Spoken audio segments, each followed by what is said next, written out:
You might want to ask yourself why the entire culture is utterly saturated with mass media entertainment from all sides, while the educational system in America continues its stupefying downward slide since the U.S. government decided to take over and subsidize the public school system. What your government pays for, it gets. When we understand that, then we look at government-financed institutions of education and see the kind of students and the kind of education that's being turned out by these government-financed schools. Logic will tell you that if what is being turned out in those schools was not in accord with what the state and the federal government wanted, then it would change it.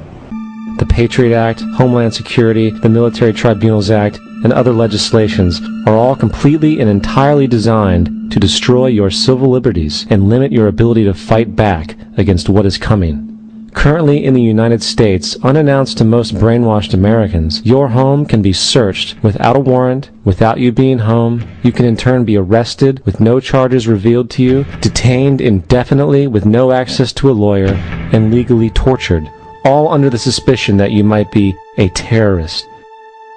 It's time to wake up. The people in power go out of their way to make sure that you are perpetually misled and manipulated. The majority's perception of reality, especially in the political arena, is not their own. It is shrewdly imposed upon them without them even knowing it. For example, the public at large actually believes the invasion of Iraq is going badly, as sectarian violence doesn't seem to stop.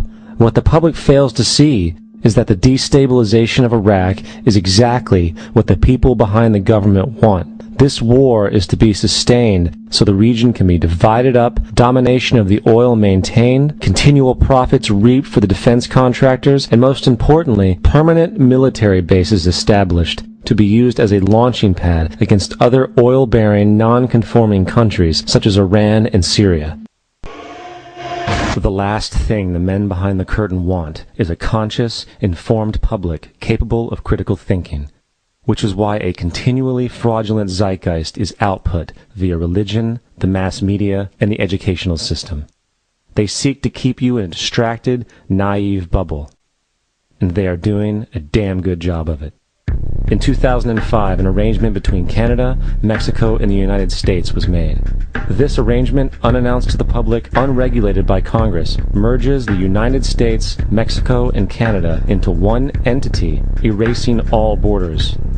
It's called the North American Union, and you might want to ask yourself why you've never heard of this. In fact, there is only one mainstream reporter who has actually heard of and has had the courage to cover this issue. The Bush administration's open borders policy and its decision to ignore the enforcement of this country's immigration laws is part of a broader agenda. President Bush signed a formal agreement that will end the United States as we know it, and he took the step without approval from either the U.S. Congress or the people of the United States. It's a deal that few have even heard of. It's being done again by very few people at the very top on behalf of the investment class, but the working class of people, political officials across our country, from communities, from cities and so forth, they don't know anything about this. This isn't some trade agreement. It is a total removal of sovereignty from these countries, which will also result in a completely new currency called the Amero. The American Constitution will eventually be obsolete. You would think that a situation like this would be on the cover of every major newspaper. That is until you realize that the people who are behind this movement are the same people behind the mainstream media, and you are not told what you're not supposed to know. The North American Union is the same concept as the European Union, the African Union, and the soon-to-be Asian Union, and the same people are behind all of them.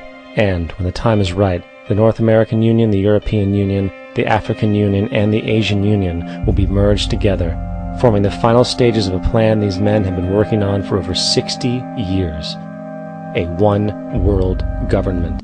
And if we have learned anything from history, it is that power corrupts, and absolute power corrupts absolutely. This is Aaron Russo, a filmmaker and former politician. To his left is Nicholas Rockefeller of the infamous Rockefeller banking and business dynasty. After maintaining a close friendship with Nicholas Rockefeller, Aaron eventually ended the relationship, appalled by what he had learned about the Rockefellers and their ambitions. got a call one day from an attorney woman I knew, and she said, would you like to meet one of the Rockefellers? I said, sure, I'd love to. And we became friends, and he began to divulge a lot of things to me. So he said to me one night, he said that there's going to be an event there, and out of that event, you're going to see we're going to go into Afghanistan, so we can run pipelines from the Caspian Sea. We're going to go into Iraq to take the oil and establish a base in the Middle East, and we're going to go into Venezuela and try and get rid of Chavez. And the first two they've accomplished. Chavez they didn't accomplish.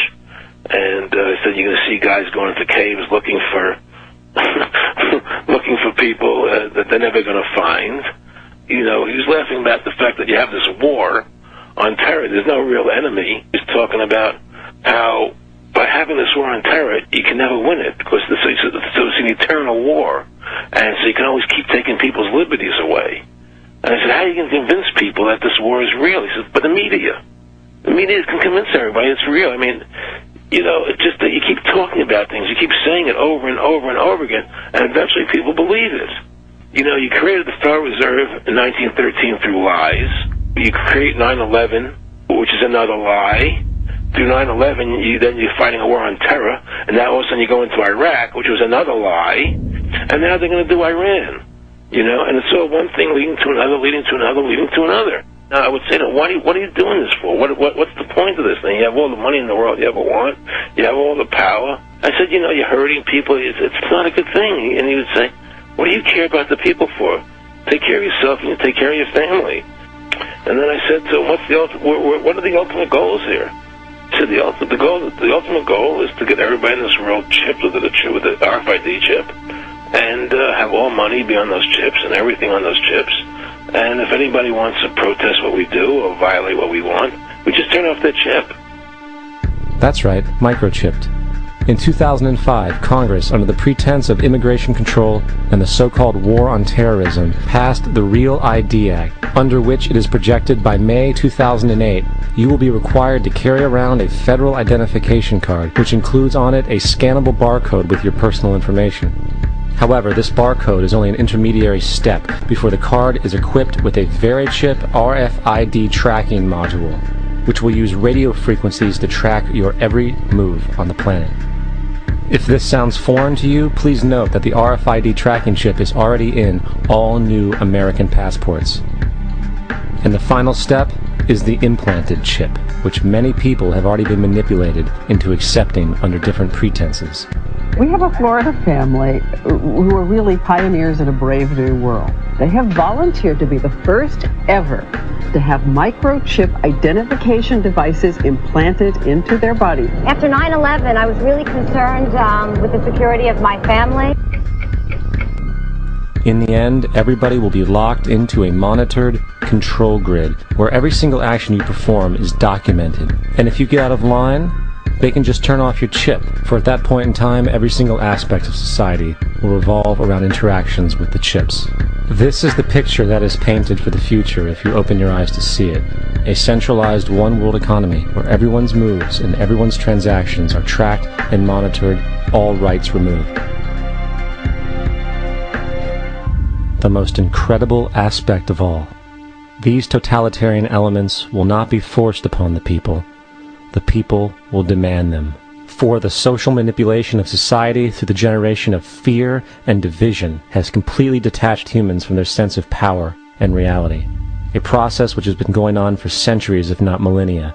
Religion, patriotism, race, wealth, class, and every other form of arbitrary, separatist identification and thus conceit has served to create a controlled population, utterly malleable in the hands of the few. Divide and conquer is the motto, and as long as people continue to see themselves as separate from everything else, they lend themselves to being completely enslaved. The men behind the curtain know this, and they also know that if people ever realize the truth of their relationship to nature and the truth of their personal power, the entire manufactured zeitgeist they prey upon will collapse like a house of cards.